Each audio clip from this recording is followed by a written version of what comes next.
जी दोस्तों, अब हमारी फ़ॉन्ट्स की जो प्रॉपर्टीज़ थी वो तमाम की तमाम पूरी हो चुकी हैं। अब हम बढ़ते हैं अपने सीएसएस स्टाइल की तरफ। सीएसएस का नेक्स्ट स्टेप जो है वो हमारा लर्निंग का है, स्टाइलिंग करना। किस तरीके से हम किसी भी एलिमेंट को स्टाइल कर सकते हैं, उसको बॉर्डर दे सकते हैं और उसके अंदर मज़ीद बैकग्राउंड वगैरह और जितनी भी चीज़ें हैं स्टाइलिंग की मज़ीद, और उसको समझें। उसको समझने से पहले मैं आपको एक चीज़ ये समझाऊं कि अंडरस्टैंडिंग द बॉक्स मॉडल।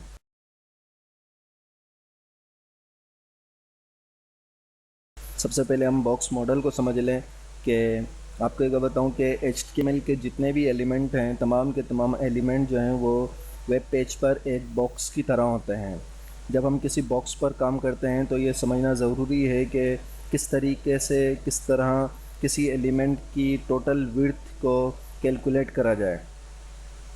इसको समझने के लिए एक तस्वीर मैंने डाउनलोड की है नेट से। इस तस्वीर में देखें कि मेन हमारे पास जो है वो कंटेंट है। कंटेंट के अंदर हम पेडिंग देते हैं, पेडिंग के साथ फिर कंटेंट को बॉर्डर भी देते हैं, और उसको अगर हम मार्जिन भी देंगे तो top bottom left right margin भी हम उसको देते हैं। तो ये तमाम की तमाम चीज़ें जो हैं वो कैलकुलेट में आती हैं विड्थ के अंदर। जब हम किसी कंटेंट को सिर्फ विड्थ या हाइट देंगे तो वो हम सिर्फ कंटेंट को जो है वो विड्थ और हाइट देते हैं, लेकिन जब पेडिंग देंगे तो फिर उसकी टोटल विड्थ और हाइट जो है वो पेडिंग के हिसाब से हो जाएगी, पेडिंग भी उसमें इंक्लूड होगी। और अगर बॉर्डर देंगे, जितने पिक्सल का बॉर्डर उसके अंदर देंगे, वो बॉर्डर भी उसके अंदर उसकी टोटल विड्थ या हाइट के अंदर कैलकुलेट होगा। जब हम किसी एलिमेंट की सीएसएस के ज़रिए विड्थ और हाइट को सेट करते हैं तो हम इसके कंटेंट की विड्थ और हाइट को सेट करते हैं। ये बात हमें याद रखिएगा बिल्कुल। और के फॉर एग्ज़ाम्पल हमारे पास है कि ये बॉक्स है, उस बॉक्स को हमने 200 पिक्सल की जो है विड्थ दी है उसको, और उसकी पेडिंग दी है वो 10 पिक्सल दिए, 10 पिक्सल राइट से और 10 पिक्सल जो है वो लेफ़्ट से दिए।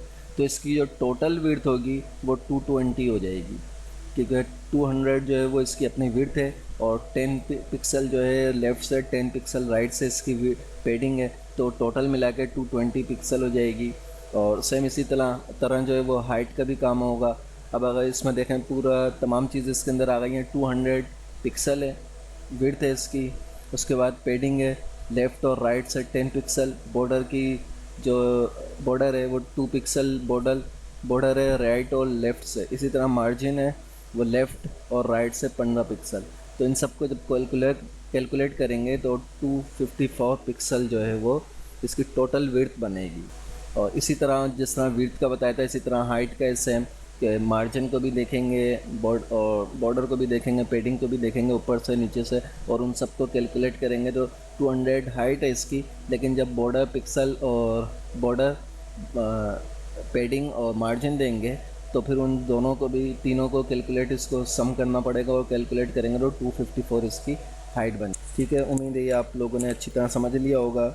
अगर इस चीज़ को आप समझ लें तो आगे चल के आपको बहुत आसानी होगी, वरना अमूमन हाइट वगैरह विड्थ वगैरह के अंदर फिर प्रॉब्लम आती है कि हम किसी भी एलिमेंट को विड्थ हमने कुछ और दी होती है, लेकिन जब उस पर काम करते हैं तो वो काम के दौरान कुछ और मामला हो जाता है। जब हम काम करेंगे तो उसमें समझ में आएगा।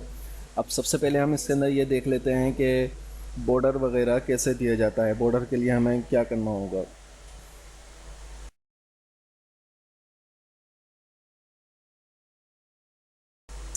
तो बॉर्डर की जो प्रॉपर्टी है वो एक्चुअली इस चीज़ को अलाउ करती है कि हम किसी भी एलिमेंट को बॉर्डर लगा सकें या बॉर्डर को कस्टमाइज़ कर सकें। हम इसके ज़रिए जो है कलर भी बदल सकते हैं, स्टाइल भी, साइज़ भी, ये तीनों चीज़ें जो है इसके अंदर तब्दील कर सकते हैं, और इन सब को एक साथ भी इस्तेमाल कर सकते हैं और अलग अलग भी। तो अभी मैं एक पैराग्राफ है, इस पैराग्राफ को, वन वाला जो पैराग्राफ है, इसको बॉर्डर देता हूँ।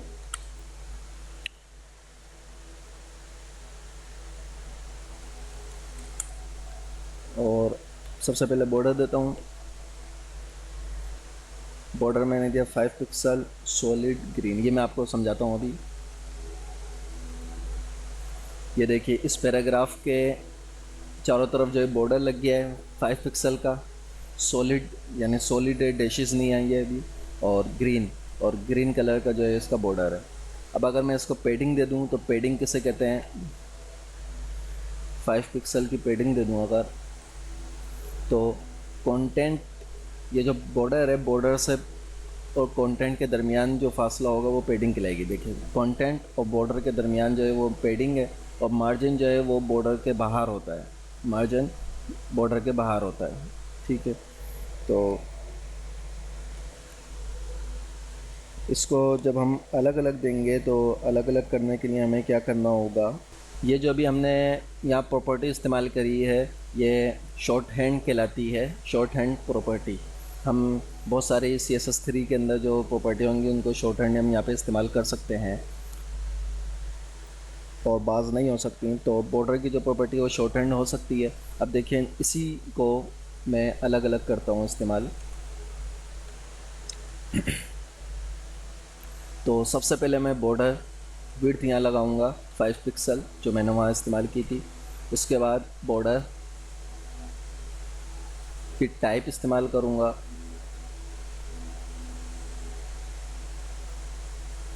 मैं लिख लेता हूँ।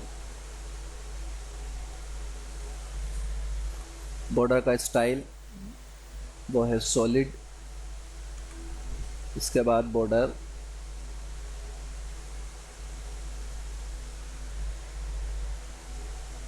कलर वो है ग्रीन। ये देखिए अब इसको मैंने ये स्टाइल दिया है, यानी ये अलग अलग हैं तमाम, बॉर्डर विड्थ अलग है, बॉर्डर स्टाइल अलग है, बॉर्डर कलर जो है वो अलग है। और इसी तरह अगर मैं इसको दूसरे पैराग्राफ को दूं जिस तरह पहले दिया था, बॉर्डर के बाद 5 पिक्सल सॉलिड ग्रीन, तो ये देखिए इसको भी सेम वही रिज़ल्ट है और इसका भी सेम वही रिज़ल्ट है। ये हमारी एक्सप्लेंड है, यानी ये पूरी तफसील हमने उसको दी है, बॉर्डर का विड्थ कितनी हो, बॉर्डर का स्टाइल कितना हो, बॉर्डर का कलर कितना हो। और यहाँ पे हमने एक ही लाइन के अंदर पूरा कोड लिख दिया है। बॉर्डर 5 पिक्सल पहले उसका विड्थ आ गई, उसके बाद जो है वो उसका स्टाइल आता है, उसके बाद उसका कलर आता है। ठीक है, हमारे पास जब किसी एक एलिमेंट को चारों तरफ से एक ही बॉर्डर वगैरह देना हो तो उसको हम इस तरीके से वन शॉर्ट हैंड स्टाइल में इस्तेमाल कर सकते हैं। और अगर हमें बॉर्डर को हम चेंज भी कर सकते हैं कि टॉप बॉर्डर अलग हो, लेफ़्ट बॉर्डर अलग हो, और राइट बॉर्डर अलग हो, स्टाइल अलग हो, कलर अलग हो, तो फिर हमें ये एक एक इसकी जो प्रॉपर्टी है वो अलग अलग मेंशन करनी पड़ती है। अच्छा, अब जो इसके स्टाइल हैं उसके स्टाइल को मैं थोड़ा सा आपको बता दूं कि इसके स्टाइल में,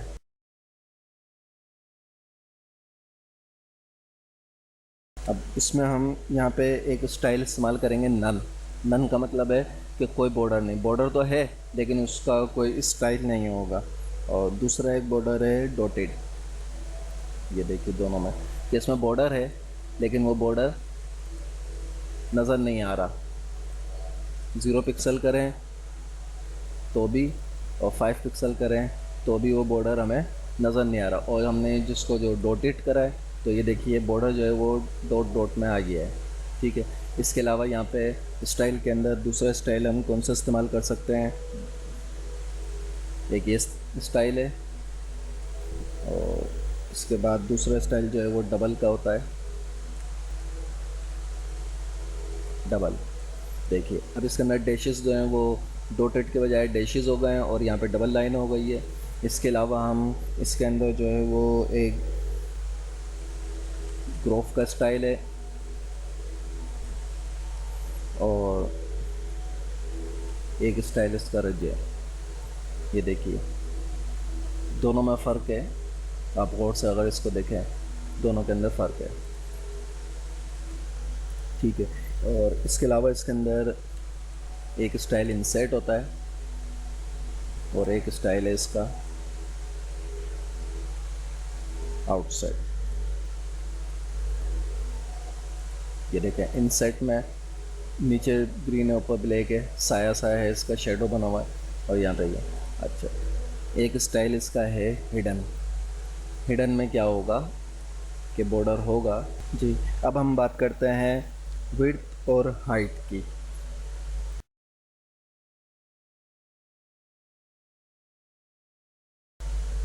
अब हम इसी पैराग्राफ को, जो पैराग्राफ हमारे पास बना हुआ है, इसी पैराग्राफ के अंदर मैं इसकी विड्थ और हाइट देता हूँ, और फिर उसकी टोटल विड्थ और हाइट को हम देखेंगे बॉर्डर के साथ पिक्सल के अंदर।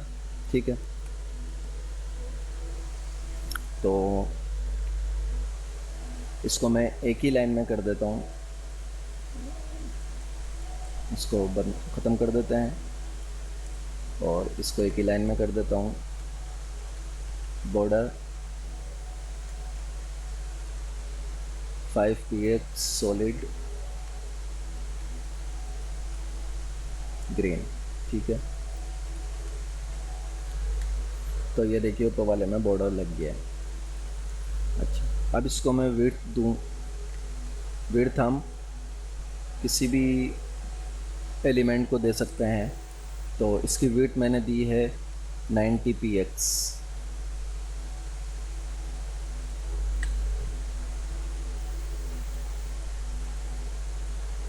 ये देखिए इसकी विड्थ होगा 90px।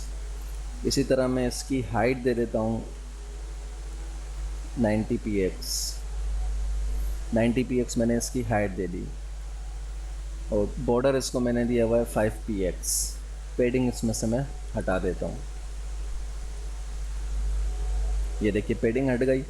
अब इसमें 90px जो है वो इसकी विड्थ है, और 90px इसकी हाइट है, और 5px इसका बॉर्डर है, तो इसकी टोटल विड्थ जो है वो 100 हो गई है। क्यों? क्योंकि 90px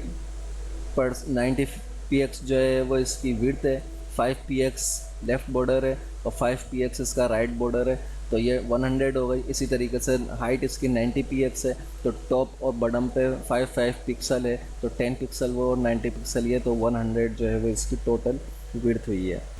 अच्छा, इसी तरीके से हम ये जो विड्थ है, विड्थ में जो 90px है, इसको हम 100 पिक्सल भी कर सकते, 100% भी कर सकते हैं। परसेंटेज का भी साइन हम यहाँ पे इस्तेमाल कर सकते हैं। तो उसमें क्या होगा कि ये बिल्कुल स्क्रीन से बिल्कुल फिट हो जाएगी, स्क्रीन के चारों तरफ ये स्क्रीन के बिल्कुल हो जाएगी ये फिट। और ये परसेंटेज जो हम इस्तेमाल करते हैं, ये अमूमन रिस्पॉन्सिव वेबसाइट जब बनाते हैं तो उसके लिए होता है, जो तमाम डिवाइसेस पे चल जाए, उसके लिए हम परसेंटेज इस्तेमाल करते हैं। और कॉपी करके मैं यहाँ पेस्ट कर रहा हूँ। इसके साथ साथ हमारे पास एक मिनिमम विड्थ, मिनिमम हाइट और मैक्सिमम विड्थ और मैक्सिमम हाइट की भी प्रॉपर्टी होती है, जिसके नाम से जाहिर है कि मिनिमम हाइट का मतलब है कि यानी कम से कम हाइट इतनी होनी चाहिए, और मिनिमम विड्थ का मतलब है कि कम से कम विड्थ इतनी होनी चाहिए, और मैक्सिमम विड्थ का मतलब है कि ज़्यादा से ज़्यादा विड्थ इतनी होनी चाहिए, इससे ज़्यादा नहीं। और इसी तरह मैक्सिमम हाइट का मतलब है कि इससे ज़्यादा इसकी हाइट नहीं होनी चाहिए। तो हम एक मिसाल देख लेते हैं मिनिमम हाइट की। इस पैराग्राफ को मैं मिनिमम हाइट दे रहा हूँ 100px। ठीक है, और इसमें एक हम मिसाल देख लेते हैं मैक्सिमम विड्थ की। ठीक है, तो मैक्सिमम विड्थ में इसको मैं 100px दे रहा हूँ। अब यहाँ पे दोनों को देखें हम, तो देखें ये पैराग्राफ की लाइन एक है। अगर मैं यहाँ से विड्थ हटा दूँ, ये देखिए विड्थ हटा दी, तो ये बिल्कुल लाइन के साथ लग गया है। लेकिन अगर इसको मिनिमम हाइट दें, तो डेटा इसके अंदर कंटेंट चाहे जितना भी हो, लेकिन इसकी मिनिमम हाइट जो है वो 100 पिक्सल ही रहेगी, इससे ज़्यादा कम नहीं होगी। इससे ज़्यादा हो सकती है, इससे कम नहीं होगी। अगर इसमें डेटा बढ़ा देंगे, कंटेंट इसका बढ़ा दें, तो फिर इसकी हाइट ज़्यादा हो जाएगी, लेकिन इनमें 100 पिक्सल से कम नहीं होगी। इसी तरह मैक्सिमम विड्थ के अंदर देखें 100 पिक्सल जो है वो मैक्सिमम विड्थ होगी इसकी। यानी अगर इसका मज़ीद मैं कंटेंट बढ़ा दूँ तो इसकी हाइट तो बढ़ती रहेगी, लेकिन इसकी विड्थ जो है वो 100 पिक्सल रहेगी, इससे ज़्यादा इसकी विड्थ नहीं होगी। तो दो प्रॉपर्टियाँ हमारे पास ये मैक्सिमम और मिनिमम विड्थ के अंदर भी हैं। जी, अब बात करते हैं बैकग्राउंड कलर की।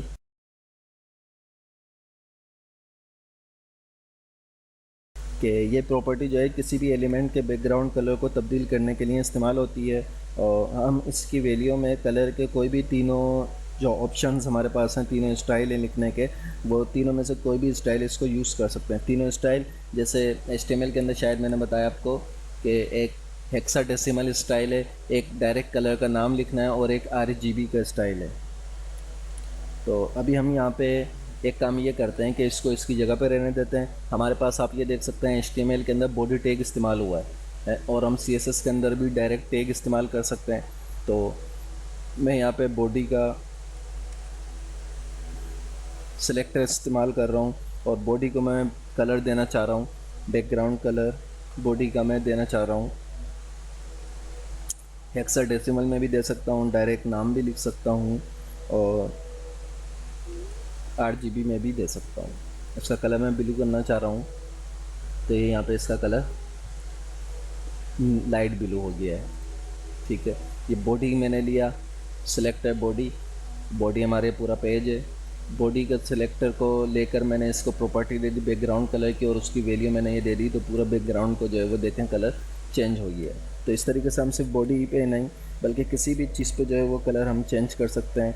जैसे हमारे पास ये दोनों प्रॉपर्टियाँ पैराग्राफ हैं, इन दोनों पैराग्राफ पे भी हम कलर चेंज कर सकते हैं कि इसका मैं कर दूं बैकग्राउंड कलर, नाम दे देता हूँ यहाँ पे वाइट, और इसका मैं यहाँ पे कर दूं बैकग्राउंड कलर RGB और यहाँ पे इसकी वैल्यूज़ ये दे दें, तो ये दोनों वाइट हो जाएंगे। ये ब्लैक हो गया, इसको